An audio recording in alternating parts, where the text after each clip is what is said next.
Amigos, ¿cómo están? Esto es Trazando la Plomada, como todos los sábados de 2 a 4 de la tarde. Estaba ensayando antes de empezar la grabación.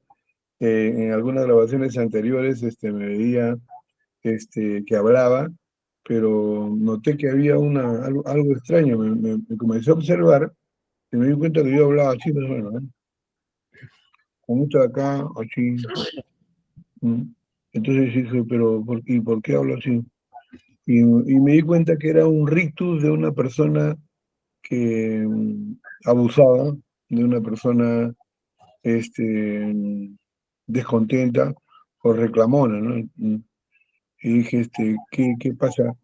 Eh, mi rostro tiene que estar de acuerdo a lo que yo vivo, y realmente tal vez eso habrá sido antes, pero ahora ya no. Entonces tengo que tener en cuenta que al observarme y al estar hablando, se debe notar un poquito los dientes, ¿no? Para que uno aparezca como realmente se siente y no como así, como así, como. Entonces, voy a hacer el esfuerzo ahora para, para aparecer mejor en los videos, ¿no? Así que le voy a mostrar el diente frío, ¿no? A ustedes sí lo veo sus dientes, pero yo me di cuenta que yo no, a mí no se me notan los dientes, ¿no? Entonces, Ah, así un poquito a lo Luis Miguel, ¿no? como Eh, Bugs Bunny. o Bad Bunny también, ¿no? Entonces, de eso se trata. Bueno, y lo que se trata es de estar contentos, ¿no? O sea, hay muchas cosas por lo que uno puede estar triste, entonces mejor hay que buscar. Si hay mucha tristeza, bueno, hay que buscar lo contrario, hay que buscar qué cosas nos puede alegrar, ¿no? Ujú. Y creo que la iglesia está esperando eso. La iglesia está escuchando, viviendo, y algunos toman la venida de Cristo como si, uy, ya viene, pero otros se alegran, ¿no? Por ejemplo, a mí, si viene, qué bien que venga, ¿no? Que venga, porque yo sí lo estoy esperando así, desesperadamente. Pero veo que otro, cuando viene, comienza a hablar de la venida de Cristo, dice, ay, no, hermano, todavía. Entonces, bueno, no sé qué está pasando ahí, pero lo importante es que aquí en el programa Trazando la Plomada encontremos el punto medio, de alegrar a las personas, ya sea con la venida de Cristo, ya sea los temas que hablaron la semana pasada acerca del Espíritu Santo. Y bueno, me alegró escucharles. La semana pasada no pude estar por motivo de fuerza mayor, pero hoy sí, gracias. Y bueno, solamente darles la bienvenida al programa. ¿Cómo están, amigos? ¿Qué tal, César? ¿Cómo te va? Oye, les cuento algo. El otro día estaba viendo un campo en la televisión, un programa estos, ¿cómo le llaman? De temas de... Ay, se me ha ido el nombre. Pero era un campo donde había un montón de estos aparatos que se mueven con el viento, como molinos, pero Allá. estos modernos, ¿ya? Son Entonces, generadores de energía, electricidad, esas aspas. Unas sí, aspas, ¿no? generador de energía eléctrica, ¿no?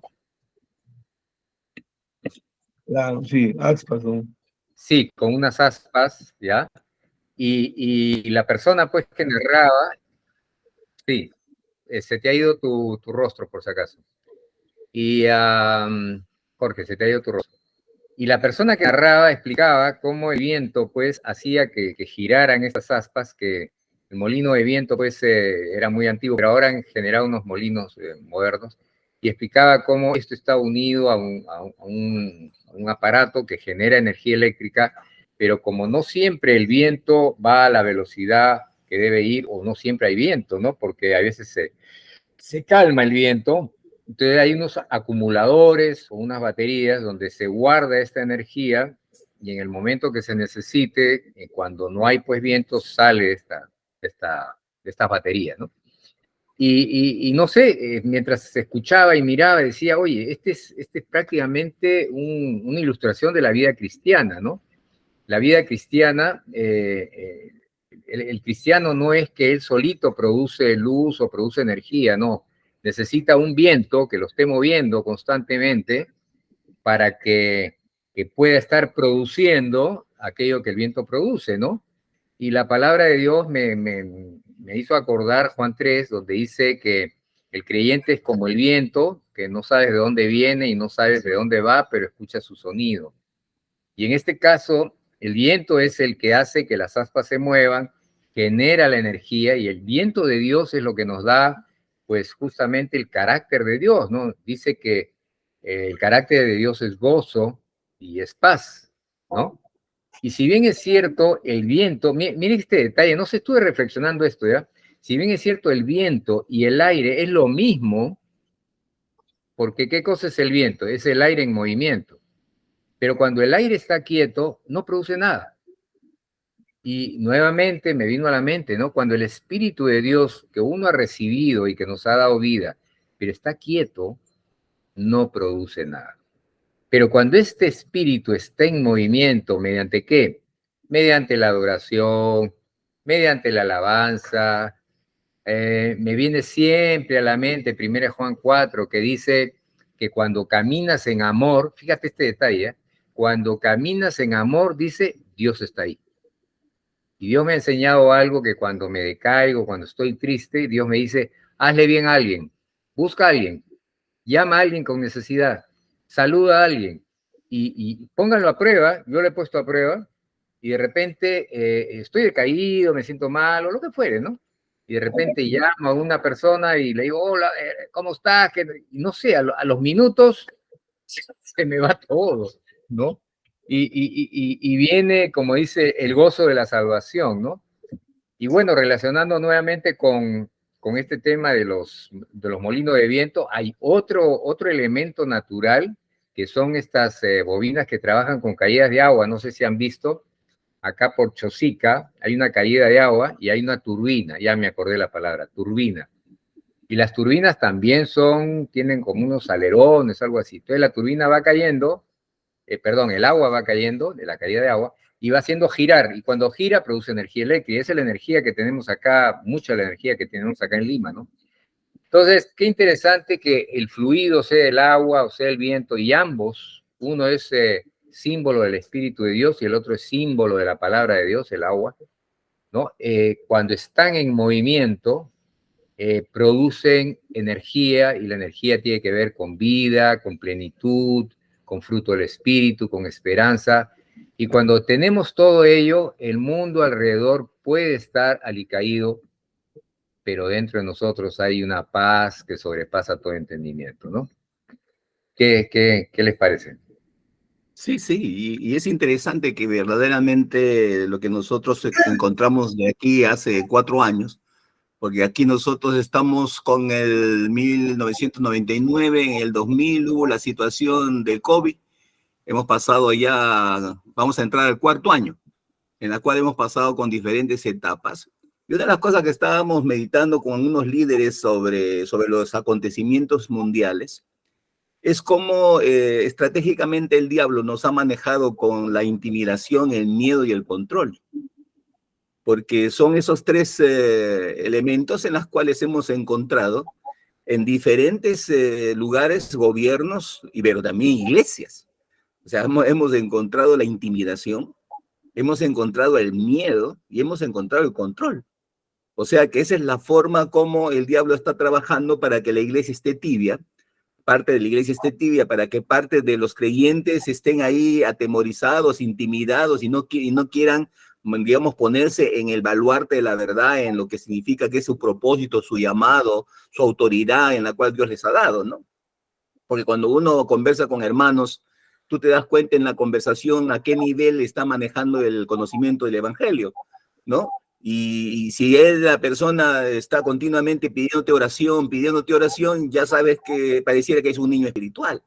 O sea, no lo han ayudado a crecer. Y una de las cosas que también podemos ver es que cuando el Señor habla del ministerio, porque aquí tenemos que hablar, ¿no? El mundo donde nos estamos moviendo, se está moviendo en la intimidación, en el miedo y en el control. En la iglesia donde se supone que debemos de movernos lleno del Espíritu Santo, con los dones del Espíritu, el poder, la unción, lastimosamente no siempre es así, y lo que vemos es que también hay intimidación, miedo y control, de una manera muy asolapada, pero lo hay. Entonces, la idea es que ¿para qué nos levantó a un ministerio? O sea, ¿cuál es la razón del ministerio quíntuple? ¿Cuál es la razón del profeta, el apóstol, el maestro, el pastor, el evangelista? ¿No? O sea, ¿cuál es el propósito de ello? O sea, lucirse, tener un poder, un dominio sobre la base de la iglesia, tener una construcción, una radio, o sea, tener cuentas de plata en el banco y decir que es la iglesia más próspera y millonaria que existe en la región. No, la Biblia dice de que Dios constituyó a los ministerios con el propósito de perfeccionar a los santos para la obra del ministerio. Y lo que nosotros vemos es que esos ministerios, no todos, gracias a Dios que no todos, pero esos ministerios que han obrado de una manera equivocada, han usado a la iglesia para enriquecerse, han usado a la iglesia para empoderarse, han usado a la iglesia para poder hacer cosas en las cuales van en contra de lo que la misma Biblia dice cuál es su función.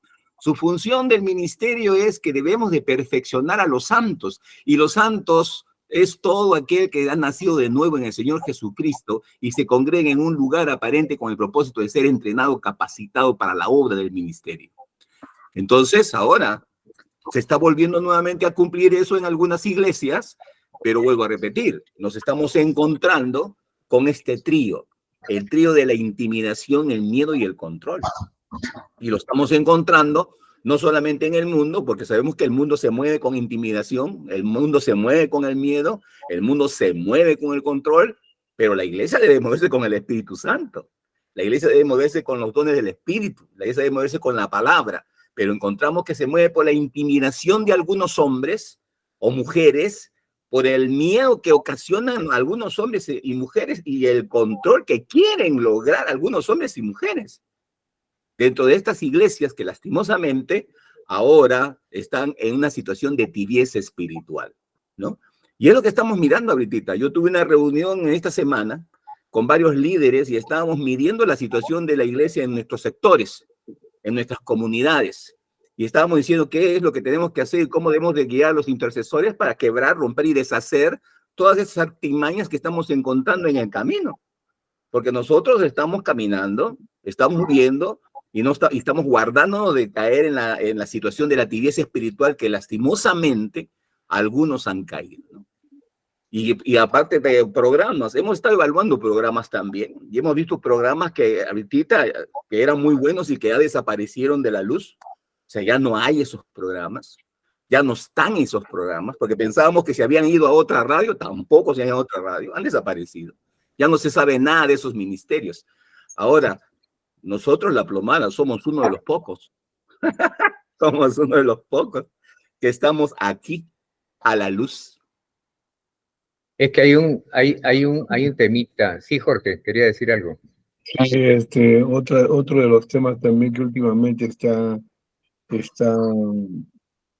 viéndose en las iglesias es la confusión parece que bueno, son gente que no escudriña o no ha ido pues a enseñanzas bíblicas, pero que están confundiendo los pasajes bíblicos, ¿no?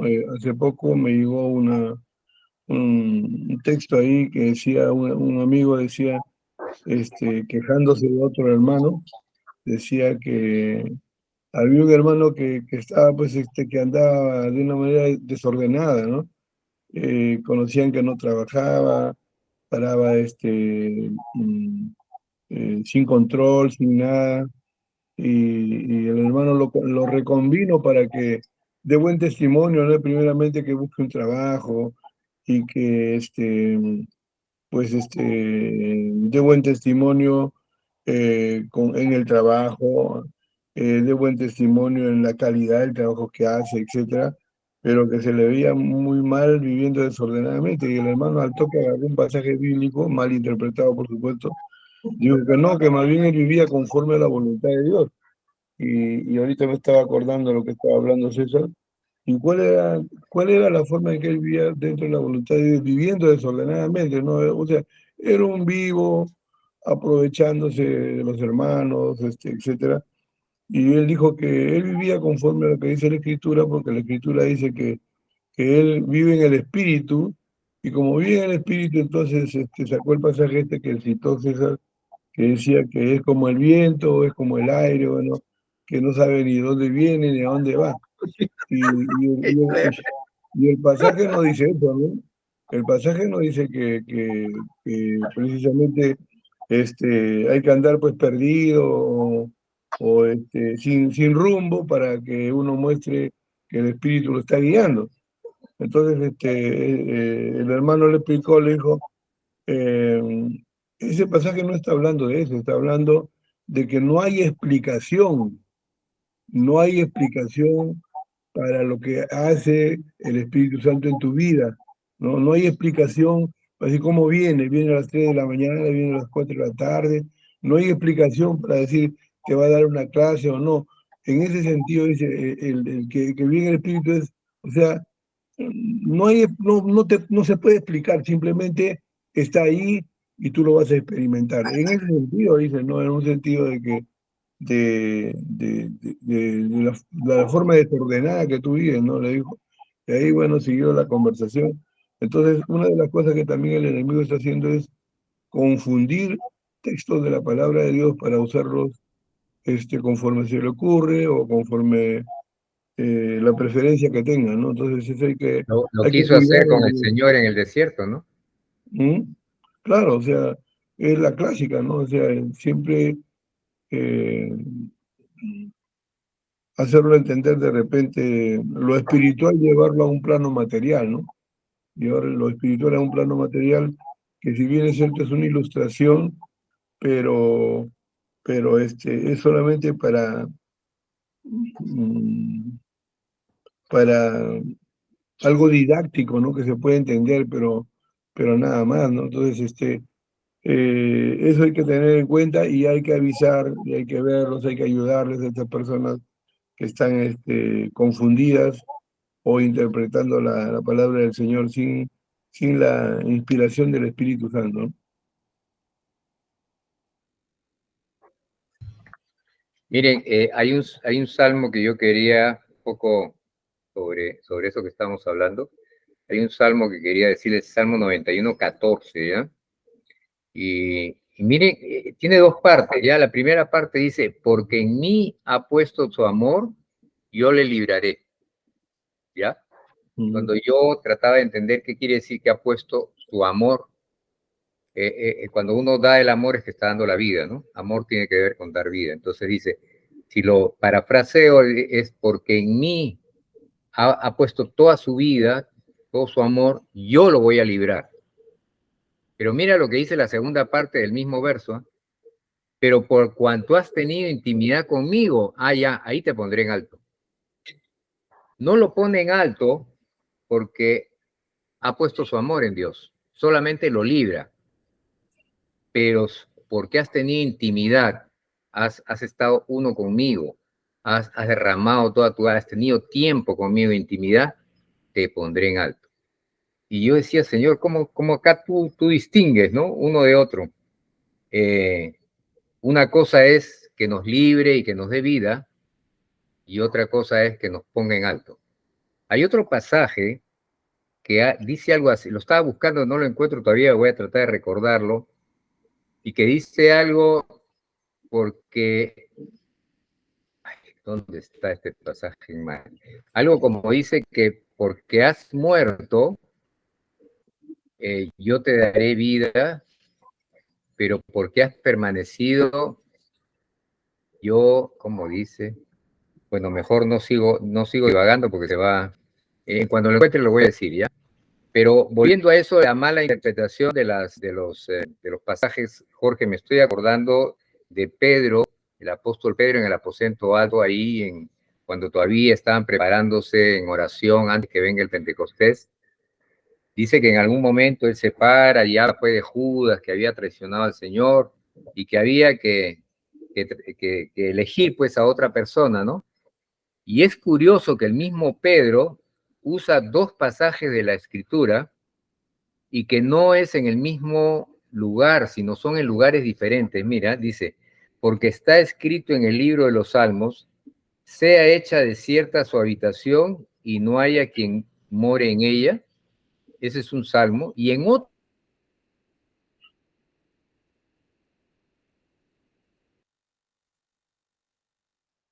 Se fue tu voz, César. tu micro se ha apagado. Ah, disculpe. Y lo que estaba viendo es de que el apóstol Pablo, ahí en el aposento alto, miren, siendo el apóstol Pablo, perdón, Pedro, cómo a la hora de, él tenía la idea que alguien tenía que reemplazar a Judas, esa era su idea, y él busca pasaje de la Escritura, como estos dos salmos, como digo, no tienen relación uno con otro, sino es un salmo de un lado y otro salmo de otro lado. Dice, sea hecha desierta su habitación, no haya quien more en ella y tome otro su oficio. Y eso, con esa base, dice, es necesario reemplazar a Judas. Y después dice que conversan entre todos ellos y deciden entre dos personas, ¿no? Uno se llamaba, creo que Matías, y el otro se llamaba Justo. Y después hacen una oración que me llama la atención, en el cual dice, a ver, la voy a leer, la oración, dice, tú, Señor, que conoce los corazones de todos, muestra cuál de estos dos has escogido. Pero el Señor no había escogido a ninguno de los dos, porque sabemos que el Señor después escogió a Pablo. Y por último, al final, ya para escoger entre uno y otro después de la oración, no esperan una respuesta del Señor, sino dice que echan suertes y la suerte cayó. ¿Cómo es, no? Cuando hay veces no estamos en dependencia y en temor de Dios, en dependencia del Espíritu, y tenemos una idea de que hay que hacer algo porque eso es bueno, ¿no? Entonces, tomamos verso de la palabra de Dios, los adecuamos a nuestra forma de pensar, tomamos decisiones, le pedimos al Señor que bendiga nuestras propias decisiones, y después de eso echamos suertes para ver si nos liga. Y ese es Pedro. César, ¿te acuerdas de una vez que estábamos en una iglesia X y iban a elegir al nuevo pastor? ¿Ya? Bueno, creo que toda la directiva, ¿no? Ya sabía quién era el que venía, pero para la iglesia no sabía nada, pues.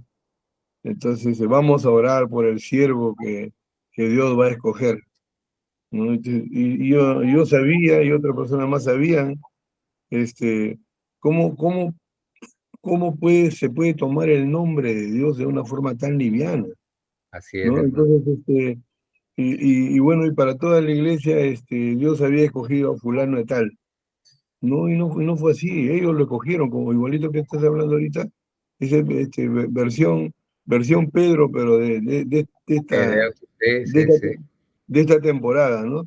Y bueno, dijeron el nombre del siervo, que varios sabíamos quién era, pero para la iglesia, bueno, Dios había elegido a ese siervo, ¿no? Recién, ¿no? Y Jorge, ese siervo que según ellos Dios lo había escogido, me parece que estuvo no más de año y medio, entró en unos problemas muy serios, lo sacaron de la iglesia y lo sacaron de la denominación y lo sacaron del ministerio y hasta ahora ya nunca, porque me lo he encontrado después, porque creo que sé a cuál te refieres, ya, y nunca más ha sido pastor. ¿Te das cuenta? Imagínate. Entonces, Y me hace recordar, porque ya falta ¿cómo 2 minutos para terminar, una vez nos invitaron a una iglesia a cantar con mi esposa. Dale, dale, Jorge. Se fue tu sí, rostro. otra más o menos parecida también. Acabas de Otra parecida, rejuvenecer dice 30 años. otra, dice que un hermano estaba mal, ¿no? Entonces el pastor sale adelante y dice, vamos a orar por el hermano fulano de tal que está gravísimo, vamos a orar por sanidad, hermano. Entonces toda la iglesia comenzó, Señor, tú sabes que es tu siervo y tú sabes que tú eres omnipotente, lo puedes todo, pero atrás de bambalinas estaba diciendo, hay que llamar a la funeraria Merino porque ya no se levanta. ¿Qué es eso, hermano? O sea, mira cómo de una forma tan liviana que no hay temor de Dios, o sea, a mí sí me da miedo Dios, o sea, respeto, no miedo, yo respeto. Yo no soy santo, no soy santo, Santorín, pero no me atrevería a tomar el nombre de Dios en vano, porque la Biblia dice, pues si la Biblia dice, no tomes el nombre de Dios en vano, no lo debes tomar, pues, ¿para qué lo tomas? Ya. Y entonces, ¿qué evidencia? Evidencia una falta de respeto, una falta de temor de Dios. Y si hay falta de temor de Dios, esa persona puede hacer lo que se le da la gana, ¿ya? Sí, pues si no hay temor, cualquier cosa puede suceder. Bueno, hermano, nos ha ganado la primera media hora. Vamos a continuar con este tema con ustedes y regresamos en unos minutos.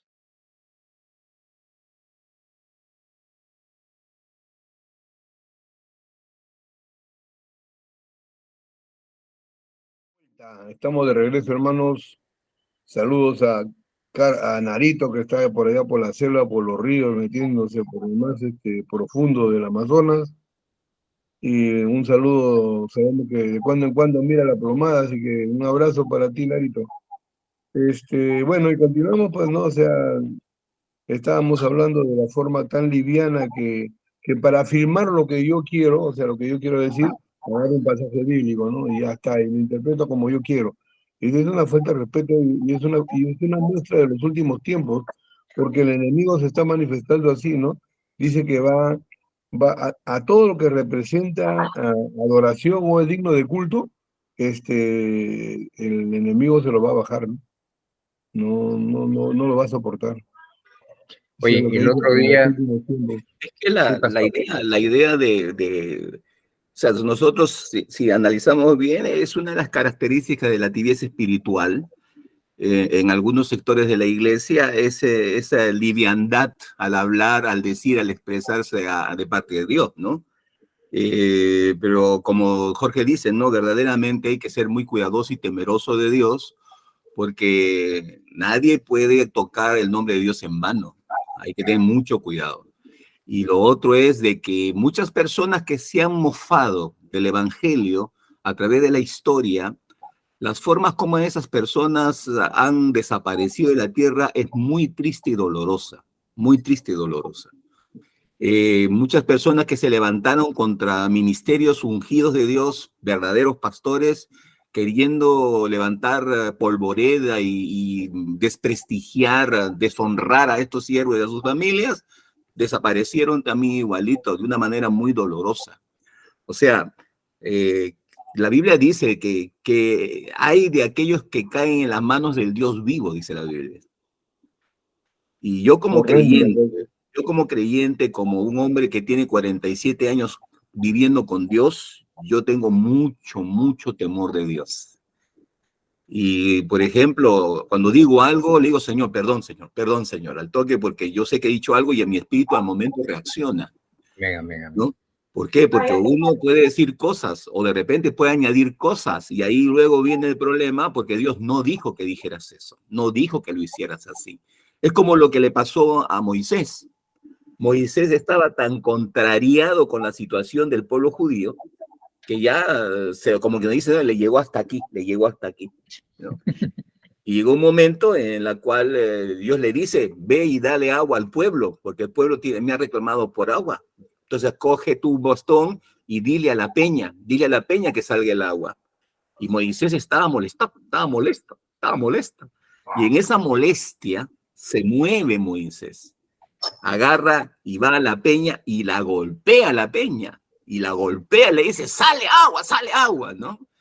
Y al momento empieza a brotar el agua conforme al testimonio y a la palabra de Dios, y el pueblo empieza a beber del agua y empieza a aranguear pues al pueblo, Moisés, ¿no? Mire acá, y empieza a aranguearlo y el pueblo verdaderamente, o sea, es un pueblo que estaba rebelde, es un pueblo que verdaderamente lo tenía cabezón a Moisés, pero eso no significaba que Moisés podía perder los papeles, especialmente en una comisión que Dios le estaba diciendo.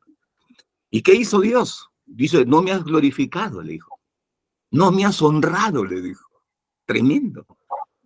O sea, no le dijo al pueblo. El pueblo estaba en esa situación que hacía lo que le daba la gana. No, fue a Moisés, al que lo conoce, al que tenía la intimidad.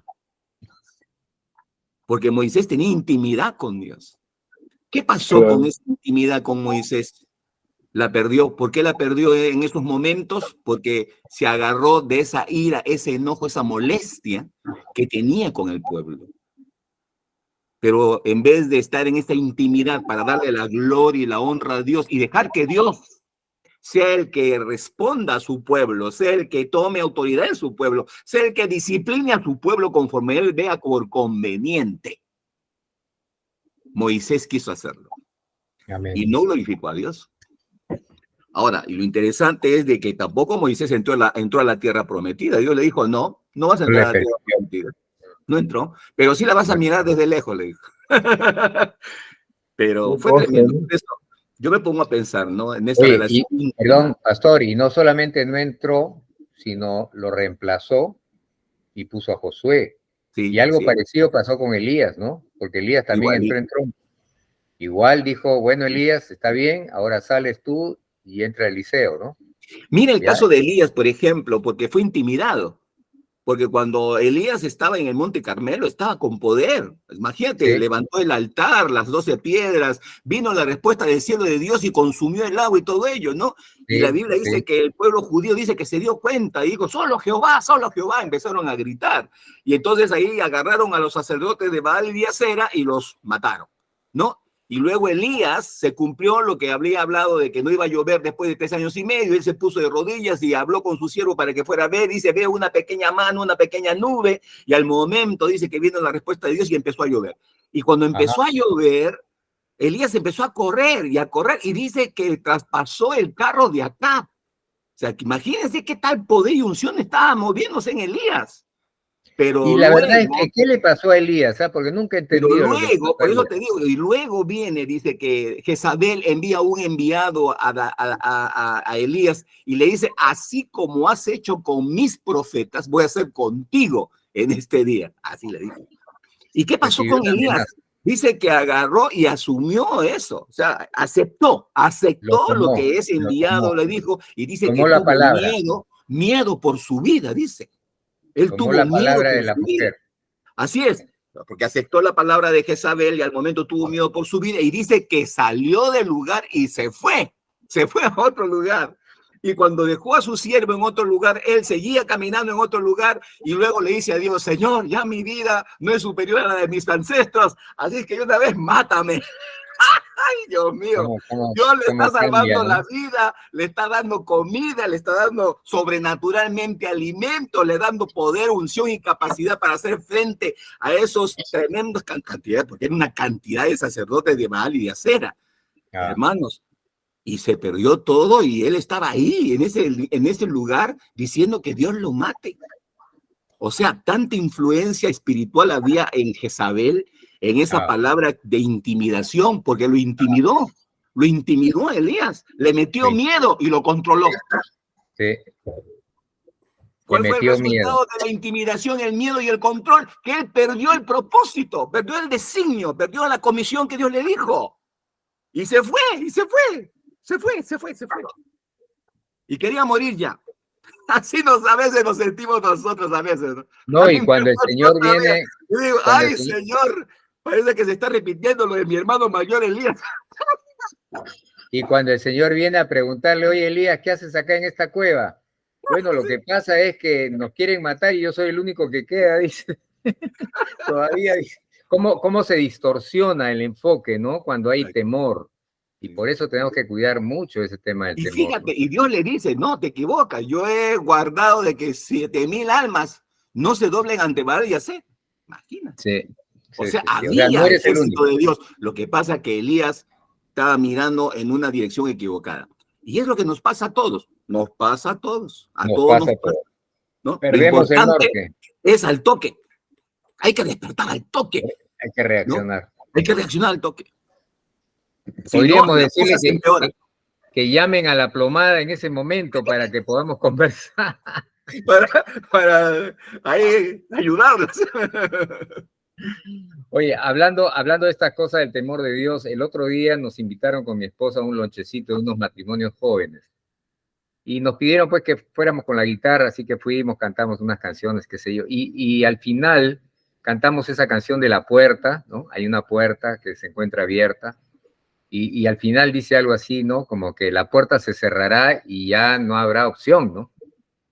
Y una de las jóvenes esposas terminó de escuchar, se le vio que recibió la palabra y dijo, pero ¿cómo es eso de que se cierra la puerta? Porque Dios es amor.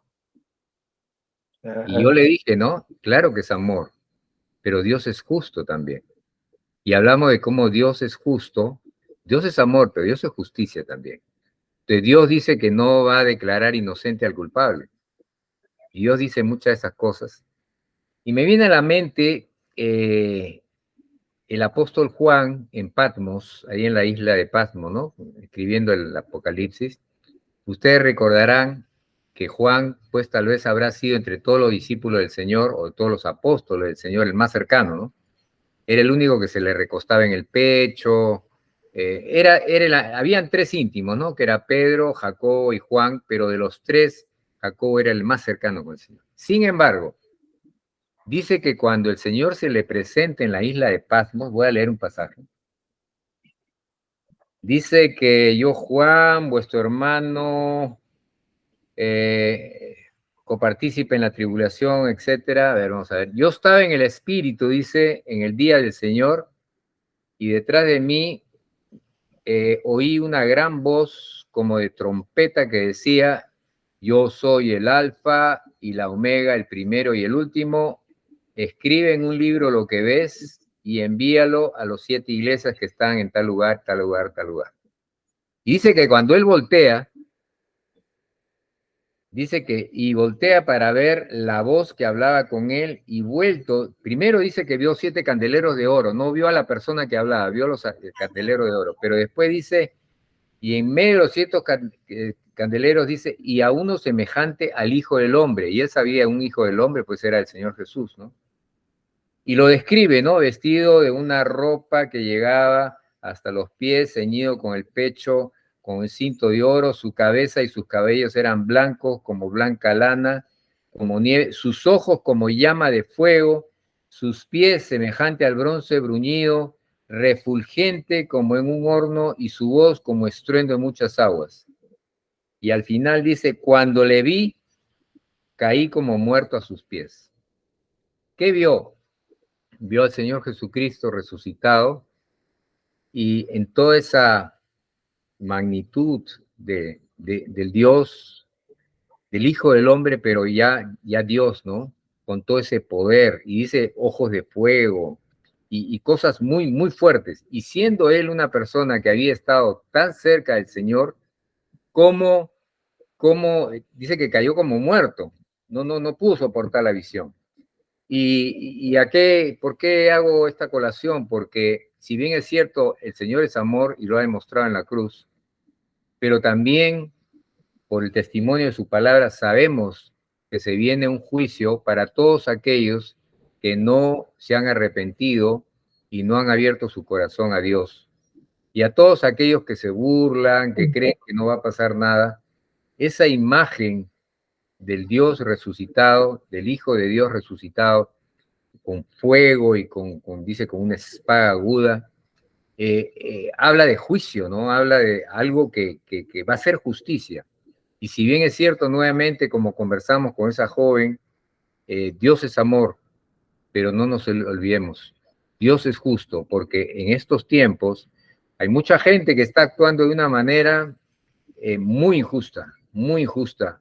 Eso es lo que ha pasado en Israel, lo que ha pasado en Rusia, no en Rusia, sino en Ucrania, y todas esas, mucha injusticia, mucha gente ha padecido y padece todavía, y Dios dice que no va a declarar inocente al culpable. Entonces, tengamos en cuenta eso. Sí, Dios es amor, pero Dios también es justicia, y en su momento va a ser el juicio correspondiente. ¿Sabes? Estaba recordando lo que le pasó a Sansón, porque Sansón tuvo también una experiencia quizás no tan parecida a Elías, pero Sansón estaba jugando un poco con lo que era el destino de su vida, ¿verdad? Peligroso, peligroso. Así es, porque él estaba en una situación, porque él tenía el poder, la fuerza en su cabello, y él era un nazareo, pues, pero sabemos de que el llamado de Sansón no fue ser un santo, en el sentido de ser, no caer en nada de pecados sexuales, porque Dios no le dio eso, sino le dijo que iba a no cortar el cabello, y esa era la condición, que no cortar el cabello para que la fuerza siguiera manteniéndose, pero él creo que por criterio tenía que tener cuidado de su vida, ¿no? Cómo la estaba llevando. pero a él mucho le gustaba pues la situación del sexo y las mujeres, y él jugaba mucho con una mujer que encontró que se llamaba Lalida. ¿Cómo es? Dalila. Lalila. Dalila. Dalila. Y ella, muy sutilmente, ¿no? Dice que lo trabajaba emocionalmente, o sea, lo motivaba y lo motivaba, o sea, sencillamente lo que estaba haciendo era buscar la forma de intimidarlo para que pueda él, digamos, descubrir de dónde venía su fuerza. Ahora, había un grupo de filisteos que estaban parándole a Dalila para que ella hiciera pues todo y le iban a dar una buena fortuna, y ella estaba muy interesada en ello. Y la Biblia dice de que Dalila lo intimidó y le puso miedo a Sansón 40 días. 40 días. Y dice que Sansón, tranquilo ahí, se sometía, y él pensaba de que decía, no, va a ser como la otra vez, de que me voy a parar, voy a hacer con mi fuerza y va, y se va a ir. Y sucedían 2, 3 veces lo mismo. Y Dalila decía, ay, tú me estás engañando porque igual pasado, el igualito sucedió y te levantaste y también igualito con fuerza, ¿no? Entonces, hasta que llegó un momento en el cual Sansón le declara y le dice, no, lo que pasa es que mi fuerza está en el cabello, que cuando me cortan el cabello ya no voy a ser fuerte, ¿no? Y al momento que hace Dalila, agarra, le corta el cabello, y luego Sansón, y luego Dalila empieza a gritar, Sansón, Sansón, los filisteos, ¿no? Y Sansón dice que se despierta y pensando de que iba a ser como la anterior vez, pensando. O sea, quiero señalar bastante esto, pensando de que iba a ser igualito como la anterior vez. ¿Cuál fue la anterior vez? De que le había engañado, pero no, pues ahora le había dicho la verdad. Le había dicho dónde estaba su fuerza, en el cabello. ¿Y qué hizo Dalila? Agarró el cabello, lo cortó totalmente, y cuando Sansón se levanta, perdió su fuerza y los filisteos lo agarran. Ahora, sabemos que termina la cosa, dice que Sansón mató a más filisteos en su muerte que cuando estuvo vivo. Pero el punto central de todo esto es la forma como muy sutilmente a un hombre que tiene un designio y un propósito de Dios, el diablo coloca algo paralelo. Me estoy haciendo entender, ¿no? O sea, algo paralelo. O sea, Dalila era el paralelo de Sansón, en donde tenía que descubrir dónde estaba su fuerza para poder, ¿qué cosa? Destruirlo. Quebrar a ese ministerio, destruir a ese hombre, de tal manera que ya no siga cumpliendo con el propósito de Dios. ¿Por qué? Porque era el único que cumplía el propósito de guardar a los judíos, porque los filisteos estaban tratando de matar a los judíos, y Sansón se ponía y no podían destruir a los judíos. Pero ya eso se acabó, porque ya Sansón sencillamente declaró dónde estaba su fuerza. Pero encontramos en Dalila ¿qué cosa? La intimidación. Lo intimidó, le metió miedo cada vez que le decía los filisteos, ¿para qué? Para luego controlarlo, y lo controló. Ahora, la pregunta es, si Sansón no hubiera declarado lo que declaró, ¿hubiera sido intimidado, puesto en miedo y controlado? No. Se hubiera mantenido firme. Y yo creo eso. Dios no nos sabe, Dios nos sabe los puntos ciegos para que nosotros tengamos.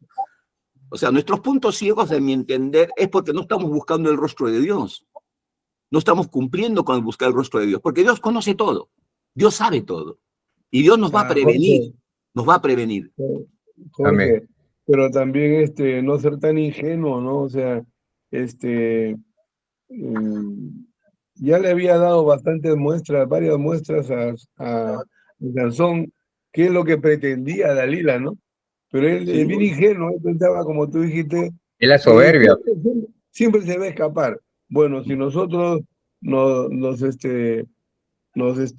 servimos con lacito ahí de adorno, pues el diablo se va a jaranear de nosotros, ¿no? Y a veces parece que nosotros también somos muy ingenuos al pensar que bueno, no, yo tengo controlada la situación, ¿no? Con el diablo no puedes tener controlada. Si tú le das un cachito a Satanás, Satanás la aprovecha, ¿no?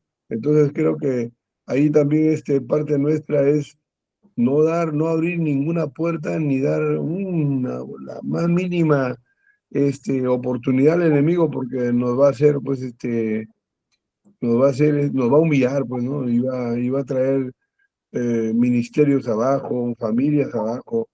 Creo que ahí también es otra parte que tenemos que, como gente que sirve a Dios, tenemos que darnos cuenta que no debemos dar, pero el menor atisbo de, de oportunidad al enemigo porque lo va a aprovechar. Me estoy acordando de Salomón. Salomón fue un hombre que se le presentó a Dios, dice, cuando era joven, cuando iba a reemplazar a su padre David, ¿no? Y Dios le dice, pídeme lo que quieras y yo te lo voy a dar. Y dijo, dame sabiduría para saber cómo ministrar a todo este pueblo tan grande, ¿no? Y Dios le dice, bueno, por cuanto no me has pedido riquezas y honra y me has pedido sabiduría, te voy a dar sabiduría, pero además te voy a dar riquezas, honra y esas cosas, ¿no?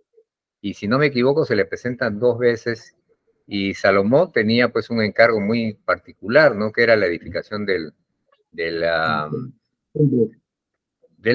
templo, ¿no? Del templo. Sí. ¿Ya? Y yo me sorprendo siempre cuando leo esa porción de la escritura y uno ve un Salomón temeroso, un Salomón con propósito, un Salomón creciendo, un reino creciendo, y de repente en algún momento ahí dice, y Salomón miró a una mujer de no sé qué, no sé cuántos, y ahí empezó la caída. Pero qué tremendo, ¿no? Qué tremendo. Justo cuando desvía sus ojos del propósito, se descuida en algo, y eso como que no solamente es que lo ve, sino que lo embarga, y lo empieza a jalar, y a jalar, y a jalar, y a jalar. Wow, imagínate Eso creo que tener es 1000 una alerta para concubinas, sí que todos es bien nosotros. bravo, ¿ah? ¿Perdón? Tener 1000 concubinas eras bien bravo. Bueno, ahí hay un desgaste, imagínate. Imagínate el hombre, ¿qué tal? No, verdaderamente yo me he quedado admirado, digo, wow. Bueno, estoy de acuerdo, la Biblia dice de que, bueno, en esos tiempos, por el motivo de que había poca humanidad y eran pocas las familias, había oportunidad de tener 3 o 2, 4 mujeres y tener varios hijos. Eso es lo que sucedió con los patriarcas. Pero ya Salomón ya no necesitaba hacer eso. Para nada. Claro. Él sencillamente ya había una tremenda cantidad de población. Él no tenía por qué estar teniendo una harén de esa manera, de esa magnitud. No, y además al final, miren cómo termina escribiendo el libro de Eclesiastés, que es un libro depresivo, es el libro de un hombre que lo tenía todo, pero no lo tenía nada, y que su vida no tenía ningún propósito. Y si ustedes leen el libro de Eclesiastés, ustedes que nos escuchan, léanlo, si no lo han tenido la oportunidad, y léanlo con los ojos de lo que Dios nos quiere enseñar. Nos quiere enseñar el resultado de un hombre que puso su corazón en las riquezas, en los placeres, etc., y lo tuvo todo. Pero al final, y me hace acordar a Steve Jobs, ¿no? El de Apple. Steve Jobs, yo le he visto su testimonio al final, ese hombre lo tuvo todo, e igual Salomón lo tuvo todo, pero al final él mismo dice, pues la vida no tiene propósito, es como perseguir el viento, dice. Imagínate, si vas a perseguir el viento no lo agarras nunca. O sea, no tiene, todo da vueltas, lo de ayer es hoy, lo de hoy será mañana, etcétera. O sea, no tiene sentido la vida. Y es porque el ser humano, pues el único ser hecho a imagen y semejanza de Dios, necesita, como dijimos al inicio del programa, necesita el viento de Dios que se esté moviendo y produciendo vida, para que esa vida, la vida del Espíritu Santo, sea manifiesta en el corazón y en todo el ser de la persona. César necesita al Dios, no necesita el viento, sino necesita a Dios que le da a dar el viento, al revés. Correcto, necesita Dios, eso es. Ahora, Nos falta 2 minutos para terminar. ¿Eh? Y es interesante de que verdaderamente en esa cosa sobrenatural que Dios en un momento dado nos quiere mostrar, no significa que nosotros debemos supeditarnos y agarrarnos de lo sobrenatural. Lo que debemos de agarrarnos es más bien de aquello que es el contenido, que es el fundamento de lo que Dios quiere mostrarnos a través de esa forma. ¿Por qué? Porque hay un contenido, ¿no? O sea, es como aquí cuando uno escribe un libro. Tú puedes escribir un libro con muy buenas palabras, pero no tiene contenido, ¿no? O puedes tener una buena prédica, pero no tiene contenido, ¿no? Cada cosa que Dios nos muestra tiene un contenido. Y ese contenido es para agarrarnos, ¿no? Y no nos olvidemos, lo que nosotros miramos en el mundo espiritual, o sea, es un reino inconmovible.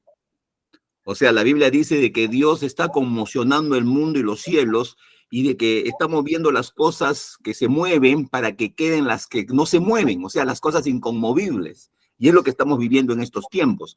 Yo siento que se mueven muchas cosas en mi barrio, siento que se mueven muchas cosas en los presupuestos, siento que se mueve mucho, pero aquí dentro de mi corazón hay un fundamento en el cual Dios me dice, no, estás en la roca, tranquilo, estás en la roca, se va a mover más, pero tú estás en la roca.